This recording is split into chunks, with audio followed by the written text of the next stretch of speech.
At least 24 people have been killed and 70 others injured in an explosion targeting a train transporting military personnel in Pakistan.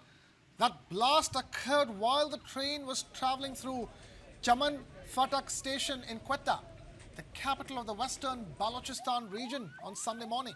Railway officials said that 3 coaches and the engine were derailed while 2 were overturned. The shuttle service had primarily been transporting service personnel and their families who had been returning home for Eid. The Balochistan Liberation Army, or the BLA separatist group in Pakistan, claimed responsibility for the attack, saying it was a suicide bombing. Pakistani officials have not yet confirmed this. Images from the scene showed burnt out and mangled carriages and nearby cars, as well as bomb damage to a nearby building.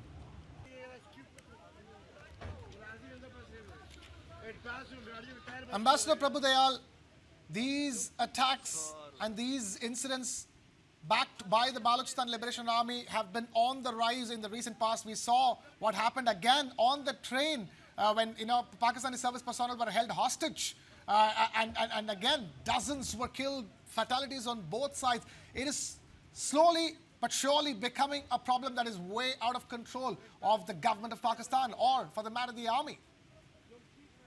Well, let me tell you that in the early 1980s, I served in Karachi and I traveled to Baluchistan several times. What struck me was the deep-seated resentment of the Baluch people against the Pakistani government.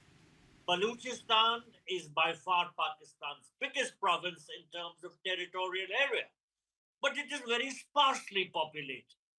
As a result, the resources of Baluchistan, which were extensive, were being plundered by the Pakistani government, and the Baluch people were being left high and dry. So this led to a great sense of resentment and alienation among the Baluch people, and separatism gained ground. And that has only increased. The feeling of disillusionment amongst the Baluchis has only increased with time. And we have seen that the separatist movements within Baluchistan, like the BLA and the BLF, are forging ahead with their separatist agenda. They want to move away from Pakistan. They want to break away from Pakistan. And there have been a number of incidents involving attacks on the Pakistan army. So things don't look good at all for the internal situation in Balochistan. I don't see the resentment of the Baluch people coming down in the near future, because their feeling of being exploited is very deep-seated.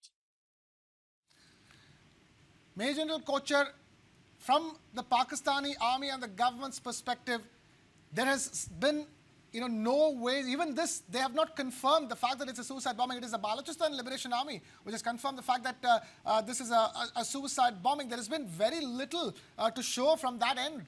That puts a big question mark over Pakistan's security establishment per se.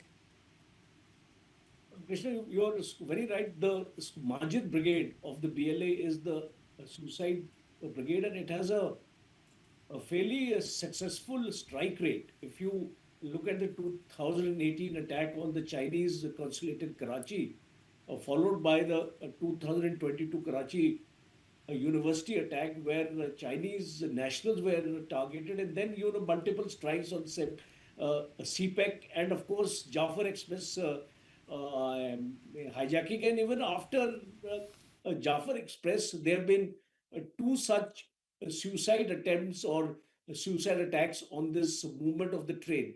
Because what is important here is that from Quetta to Peshawar, most of the Pakistani army people either going on leave or rejoining duty, things like that, they travel on this trains because they are more or less like military specials, like we have on specific occasions. We when the movement of our troops has to take place, we use military special trains. So it is more or less on the lines of military special trains, where more than 90% of the occupants in the trains are the Pakistani soldiers. So they are a very lucrative target for the BLA.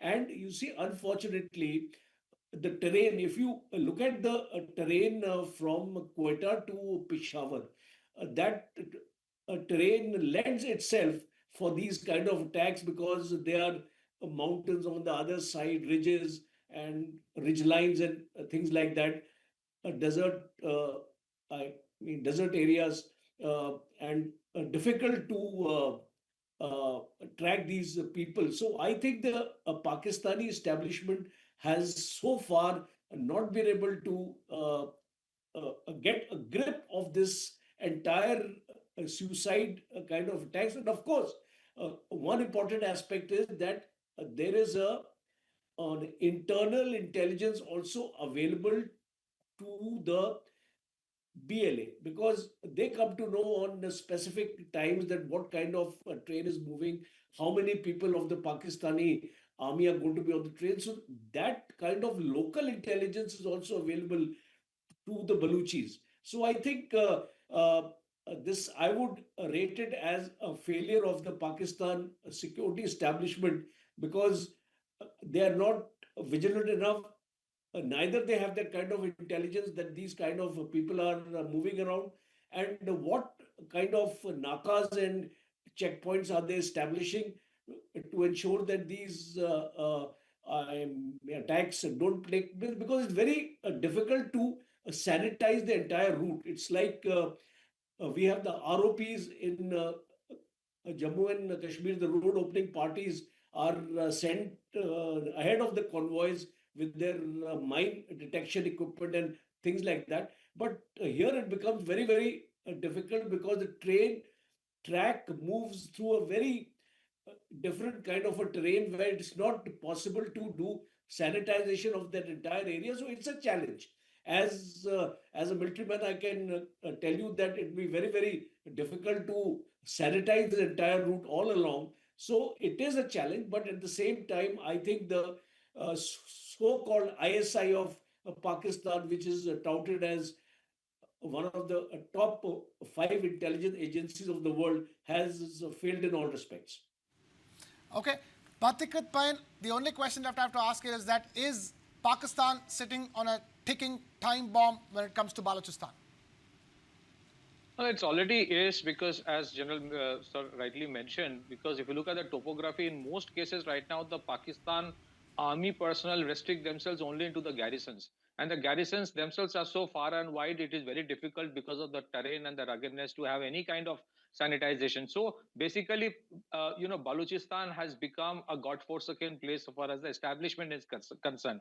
To presume, again, I'm not presuming that Balochistan tomorrow itself will be able to completely separate itself from Pakistan. But for all administrative purposes, if you see, Islamabad or Rawalpindi has very, very limited authority or control so far as Balochistan is concerned. And so perhaps is equally the same situation as in case of Khyber Pakhtunkhwa.